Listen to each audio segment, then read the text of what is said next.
Hello and welcome to this Society of Sports Therapists short clip. It's a 3-minute clip where I'm going to talk to you today about the no detriment policy and perhaps another way of looking at things for our graduating students. As many of you are probably aware, the no detriment policy exists within higher education, where what we're trying to ensure is that there's been no detriment enforced onto students due to the current pandemic changes that have occurred. And something I'd like to kind of question is, does that really exist for you as graduate members in the real world? Have you felt that a no detriment policy has been applied to you and your businesses and your work? I'm sure probably not.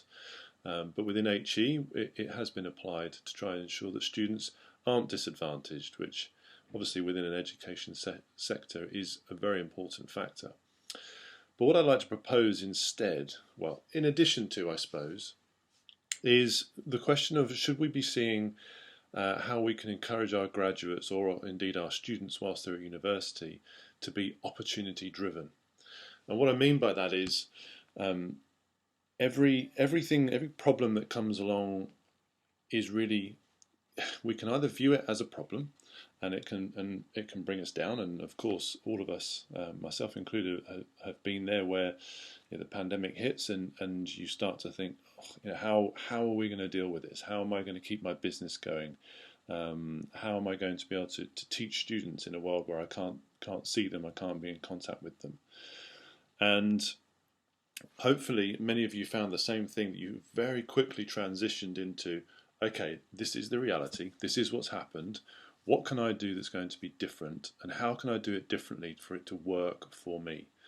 And I think that that's maybe something that we miss a little bit in higher education, and something we need to encourage our graduates to do a lot more of, to be opportunity driven. So the pandemic, we have no control over it, therefore you could see it as a threat if we were looking at it from a SWOT analysis perspective.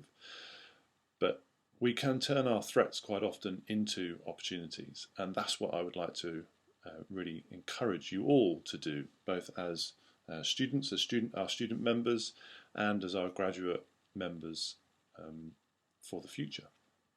So please see every opportunity or every threat as an opportunity for you to move forward. The prime example being COVID. What have you done to ensure that COVID has worked for you rather than worked against you? Even when it is working against you, how can you turn it around?